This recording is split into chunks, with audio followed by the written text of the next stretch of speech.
Hello दोस्तों, आप सभी का स्वागत है लर्न इंडिया 97 में। आज हम डिस्कस करने वाले हैं कुछ इंपॉर्टेंट क्वेश्चन को। कुछ प्रीवियस ईयर क्वेश्चन है और कुछ ऐसे ही क्वेश्चन है जो इंपॉर्टेंट लगे मुझे। आपके एग्जाम होने हैं सामने स्क्रीन पर, यानी ऑनलाइन ही होने हैं, कंप्यूटर बेस्ड। तो ये जो क्वेश्चन आप देख पा रहे हो ये भी सामने स्क्रीन पर है, तो आपकी थोड़ी प्रैक्टिस हो जाएगी। आप थोड़ा जाँचेंगे अपने आप को, यही सोचकर मैं ले आई हूँ ये क्वेश्चन सीरीज। तो चलिए जल्दी से शुरू करते हैं आज की क्लास को। तो आपका पहला सवाल है, मानव विकास किस पर निर्भर करता है? वृद्धि पर, वातावरण पर, या आनुवंशिकता पर, या फिर वंशानुक्रम और वातावरण पर? तो आप सभी जानते हैं जो विकास होता है, मानव विकास होता है, तो वो वंशानुक्रम और वातावरण दोनों के गुणनफल के फलस्वरूप होता है। आप हमेशा याद रखेंगे इस बात को, आपको पता भी होगा वैसे। इसके बाद जो दूसरा क्वेश्चन है, विकास होता है, विकास कैसा होता है आपको बताना है। मात्रात्मक होता है, गुणात्मक होता है, कुछ सीमा तक अमापनीय होता है, या फिर ए और बी दोनों, यानी मात्रात्मक और गुणात्मक दोनों होता है। तो जो विकास होता है वो मात्रात्मक और गुणात्मक दोनों ही होता है। कैसे? जैसे शारीरिक विकास होता है, ये भी विकास का ही पार्ट है। तो शारीरिक विकास में जैसे आपकी लंबाई बढ़ रही है, भार बढ़ रहा है, इसको आप मात्रात्मक रूप में माप ही तो सकते हो, नंबरिंग कर सकते हो।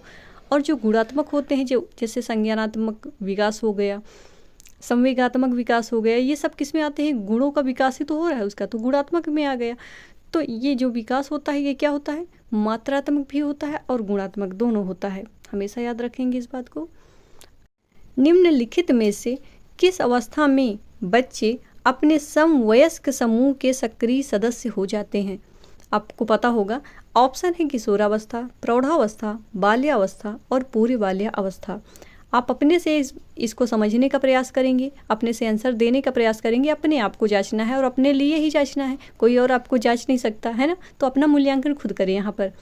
इसका आंसर है किशोरावस्था। समवयस्क समूह के सक्रिय सदस्य कब होते हैं? किशोरावस्था में। और समूह की जो अवस्था है, टोली की जो अवस्था है, गैंग की जो अवस्था है, वो कहते हैं बाल्यावस्था को। लेकिन जो समवयस्क समूह में आप सक्रिय सदस्य कब होते हैं? तो किशोरावस्था में होते हैं। इसके बाद है अगला क्वेश्चन। ये सारे आए हुए क्वेश्चन हैं, आप देख सकते हो यहाँ पर। किशोर डैश का अनुभव कर सकते हैं? बचपन में किए अपराध के प्रति डर के भाव, जो डर का भाव होता है, आत्मसिद्धि का भाव, जीवन के बारे में परितृप्ति या दुश्चिंता और स्वयं से सरोकार। तो आपने पढ़ा होगा जो किशोर होते हैं ना, वो दुश्चिंता और स्वयं से सरोकार का भाव यानी अनुभव कर सकते हैं इसको। अगला क्वेश्चन है, भाषा के विकास में सबसे संवेदनशील अवस्था कौन सी है? ये भी कई बार आया हुआ क्वेश्चन है ये। ऑप्शन है मध्य बाल्यावस्था, वयस्क अवस्था, प्रारंभिक बचपन, या फिर जन्म पूर्व का समय। अब ऑप्शन के अकॉर्डिंग आप देखिए, जन्म पूर्व का समय, ये कौन सी संवेदनशील अवस्था हुई? जन्म पूर्व के समय की। तब आप भाषा का विकास, जब बच्चा गर्भ में है माँ के, तब भाषा का विकास हो रहा है क्या? नहीं हो रहा है। मध्य बाल्यावस्था, मध्य बाल्यावस्था भी नहीं हो सकती, क्योंकि तब तक तो भाषा का विकास है जो वो हो ही चुका होगा, तो संवेदनशील कहाँ? तो प्रारंभिक बचपन और वयस्क अवस्था, तब तो वह चरम अवस्था होती है, भाषा का विकास तो पूर्ण रूप से हो ही जाता है। तो इसलिए होगा प्रारंभिक बचपन। जो पूर्व बाल्यावस्था है वो भाषा के विकास के लिए अत्यधिक संवेदनशील अवस्था मानी जाती है। शैशव काल की अवधि है, ये भी क्वेश्चन आया हुआ है, इम्पॉर्टेंट हो जाता है, क्योंकि ये जो इसका आंसर है वो NCERT के अकॉर्डिंग माना गया है। आप हमेशा NCERT के अकॉर्डिंग ही याद रखेंगे। जन्म से 2 वर्ष, जन्म से 3 वर्ष, या जन्म से 1 वर्ष, या 2 से 3 वर्ष। तो जो शैशव काल की जो अवधि है जो NCERT के अनुसार, वो जन्म से 2 वर्ष है। आप हमेशा इसी याद रखेंगे। कोई भी, अगला क्वेश्चन है जो कि बहुत ही ज़्यादा इम्पॉर्टेंट है, कोई भी नाराज हो सकता है, यह आसान है, लेकिन एक सही व्यक्ति के ऊपर सही मात्रा में एक सही उद्देश्य के लिए सही तरीके से नाराज होना आसान नहीं होता। यह किससे संबंधित है? तो आपको बताना है किससे संबंधित है। तो बात यहाँ पर हो रही है नाराज होने की, यानी क्रोध की। तो क्रोध, गुस्से की बात हो रही, यानी गुस्से की बात हो रही, यानी संवेग, इमोशंस की बात हो रही। तो बस आप एक वर्ड पकड़ेंगे और समझ जाएंगे कि ये संवेगात्मक विकास की बात कर रहा है, कि अगर जो इमोशनल डेवलपमेंट है वो जितना बेहतर होगा, वो बच्चा उतना ही इमोशंस के प्रति उतना समझदार होगा, उसका विकास जो है संवेगात्मक बहुत ही अच्छी तरीके से होगा। इसके बाद है अगला क्वेश्चन, शिक्षा मनोविज्ञान एक विज्ञान है तो किसका विज्ञान है, आपको पता होना चाहिए। मानव व्यवहार का, मानव सिद्धांत का, शैक्षणिक सिद्धांत का, या मानव की व्यक्तिगत विभिन्नता का। याद रखेंगे हमेशा, ये इम्पोर्टेंट है, बहुत ज़्यादा मुझे इम्पोर्टेंट लगा कि जो शिक्षा मनोविज्ञान है आपको पता होना चाहिए ये विज्ञान है मानव व्यवहार का। इसके बाद है अगला क्वेश्चन, विकास कभी ना समाप्त होने वाली प्रक्रिया है। एक सेकंड,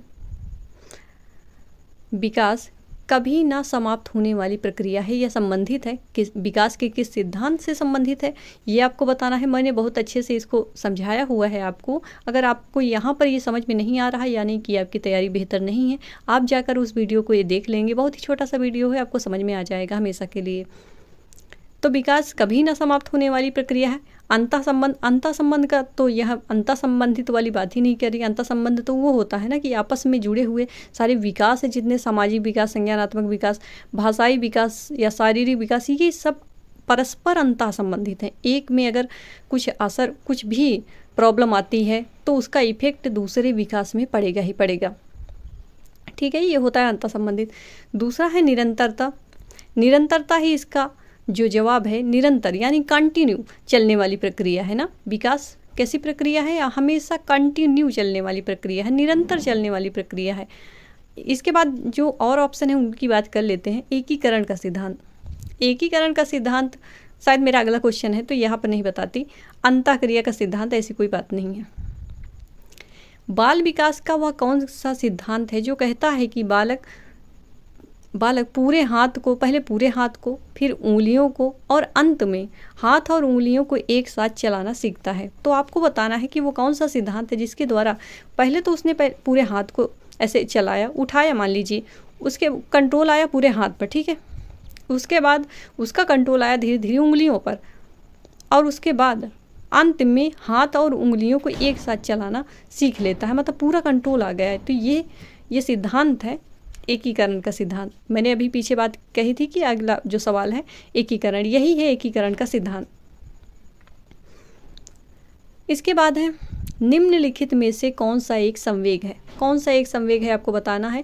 ये भी दिसंबर 2018 सीटेट में पूछा हुआ क्वेश्चन है। उत्तेजना, स्मृति, डर, ध्यान। आप देखोगे जो इमोशन है यानी संवेग है वो डर है। डर एक संवेग है। दूसरा क्वेश्चन है इसके बाद, आनुवांशिकता और वातावरण की भूमिका के बारे में निम्नलिखित में से कौन सा कथन सत्य है। सबसे पहले है पर्यावरण केवल भाषा विकास में महत्वपूर्ण है। ऐसा तो है ही नहीं कि पर्यावरण जो हमारा वातावरण होता है सिर्फ भाषा का विकास ही होगा, उसको जो लोग जो बोलेंगे वैसे ही हम भाषा बोलने लगे और कोई विकास नहीं होता, ऐसे तो है ही नहीं। बाकी विकास भी तो होते हैं ना। विकास के बी ऑप्शन जो है, विकास के कुछ पहलू आनुवांशिकता और वातावरण और कुछ पहलू पर्यावरण से अधिक प्रभावित होते हैं। हाँ, ये वाला कुछ ठीक लग रहा है मुझे। विकास के कुछ पहलू आनुवांशिकता से और कुछ पहलू वातावरण से प्रभावित होते हैं, ये ठीक लग रहा है। लेकिन और देख लेते हैं, क्योंकि सारे ऑप्शन पढ़ना बहुत ज़रूरी है। क्योंकि जो सीटेट एग्जाम है, जब आप इस परीक्षा को दोगे ना तो आप देखोगे जो ऑप्शन होते हैं 4 ऑप्शन, तो उस चारों में चारों आपको सही लगेंगे। ठीक है, अब आपको देखना है कि इन सब में सबसे बेहतर कौन है, जिसमें ये बाकी तीनों के गुण भी विद्यमान हैं, वही आंसर होता है। इसके बाद सी ऑप्शन इसने कहा है सीखने और प्रदर्शन करने की क्षमता जीनों द्वारा पूरी तरह से निर्धारित की जाती है। यानी ये कहना चाहता है कि जो भी सीखने और प्रदर्शन करने की प्रक्रिया है वो हमारे वंशानुक्रम से आती है, बाकी और कहीं से नहीं आती। तो ऐसी बात है नहीं, वातावरण से भी बहुत सारी चीज़ें सीखी जा सकती हैं ना, बाद में आती हैं। दूसरों को देखकर लोग सीखना शुरू करते हैं। अच्छी देखभाल और पौष्टिक आहार जन्मजात विकार को दूर कर सकता है, ऐसी भी बात नहीं है। क्योंकि आप जैसे मान लीजिए अब आपकी आँखों का रंग, किसी की आँखों का रंग, क्योंकि आँखों का जो रंग होता है वो वंशानुक्रम के कारण ही होता है। तो अब किसी की आँखों का रंग वो भूरा है मान लीजिए, अब आपने बहुत देखभाल कर दिया, कुछ भी कर दिया, लेकिन आप चेंज कर सकते हो क्या? हो सकता है ऊपर से वो लेंस वगैरह लगा कर उसका कलर चेंज कर लो, लेकिन क्या वो पूरी तरह से चेंज हो सकता है क्या? नहीं चेंज हो सकता। तो इसलिए इसका सबसे अच्छा आंसर है कि विकास के कुछ पहलू आनुवांशिकता से और कुछ पहलू वातावरण से यानी पर्यावरण से प्रभावित होते हैं। इसके बाद अगला क्वेश्चन है, वह अवधि आपको बतानी है जो वयस्कता के संक्रमण की पहल करती है उसे क्या कहते हैं। ये भी क्वेश्चन आया हुआ है, 2019 का ही क्वेश्चन है। आप लेवल देख सकते हो और अपने आप को जांच सकते हो। तो वह अवधि जो वयस्कता के संक्रमण की पहल करती है, तो जहाँ से आप वयस्कता यानी युवा हो जाते हैं, मतलब एडल्ट की बात कही जा रही है ना यहाँ पर, तो ये वाली अवस्था होती है होती है, आपको बताना है। ऑप्शन में पढ़ देती हूँ। बाल्यावस्था की समाप्ति, किशोरावस्था, मध्य बाल्यावस्था, पूर्व क्रियात्मक अवधि। तो इसका आंसर है किशोरावस्था। जब आप किशोर, देखिए सबसे पहले शैशव काल आया, उसके बाद बाल्यावस्था आई, उसके बाद किशोरावस्था आई, इसके बाद युवा अवस्था आती है। तो जो किशोरावस्था की समाप्ति पर ही तो वयस्कता अवस्था आती है।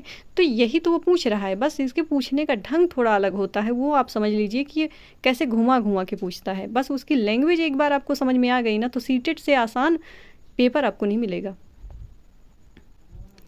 इसके बाद दूसरा है, विकास का सिरा पदाभिमुख दिशा का सिद्धांत व्याख्या करता है कि विकास डैश प्रकार से आगे बढ़ता है। ये भी क्वेश्चन आया हुआ है। विकास कैसे आगे बढ़ता है, मतलब सिरा पदाभिमुख जो दिशा का सिद्धांत है, ये क्या कहना चाहता है, ये सिंपली आपको बताना है। भिन्न से एकीकृत कार्य की ओर नहीं, ग्रामीण से शहरी, ऐसी तो कोई बात ही नहीं है। सामान्य से विशिष्ट, या फिर सिर से पैर। तो जो सिरा पदाभिमुख दिशा का सिद्धांत है, ये कहता है विकास कैसा होता है, सिर से पैर की तरफ होता है। सिर से पैर यानी बच्चा सबसे पहले सिर पे कंट्रोल, जैसे आप छोटे बेबी को देखोगे ना, तो वो लेटा होता है तो सबसे पहले अपने सर पे ही तो कंट्रोल आता है। सिर, जिसे जिधर कोई बोलेगा, ताली बजाएगा, उधर सिर घुमाना सीखता है ना। तो सबसे पहले सिर पे कंट्रोल आया ना, उसके बाद धीरे धीरे उसका हाथ पे कंट्रोल आने लगता है। फिर धीरे, जैसे खिलौने को ऐसे हाथ थप्प से मारा, ऐसे पकड़ लिया, ऐसे पकड़ने की प्रयास किया, पकड़ तो पाते नहीं। फिर उसके बाद वो कंट्रोल आता है, थोड़ा सा बैठने लगते हैं, फिर धीरे धीरे ऐसे चलने लगते हैं ना, ऐसे घुटनों के बल, और फिर धीरे धीरे खड़े हो जाते हैं, और फिर धीरे धीरे दौड़ने लगते हैं। आप समझ पा रहे होंगे, सिर से पैर की तरफ होता है सिरा पदाभिमुख दिशा का सिद्धांत, यही कहता है। इसके बाद है प्रकृति और पोषण विवाद में प्रकृति से क्या अभिप्राय है। तो जो प्रकृति और पोषण विवाद है, तो आपको ये कीवर्ड है एक, आपको बताना है इसका अर्थ क्या है। जैविकीय विशिष्टता या वंशानुक्रम सूचनाएं, एक व्यक्ति की मूल वृत्ति, भौतिक और सामाजिक संसार की जटिल शक्तियाँ, या फिर आसपास का वातावरण। तो जो प्रकृति होती है ना, यहाँ पर जो प्रकृति कही जा रही है प्रकृति और पोषण विवाद में, ये प्रकृति का मतलब है आनुवांशिक गुण, यानी जैविकीय विशिष्टता या वंशानुक्रम सूचनाएं, सिंपली याद रखोगे आप। और पोषण क्या हो गया, पोषण का संबंध है वातावरण से।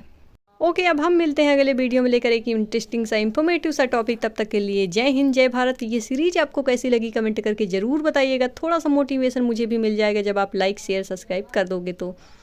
Thank you.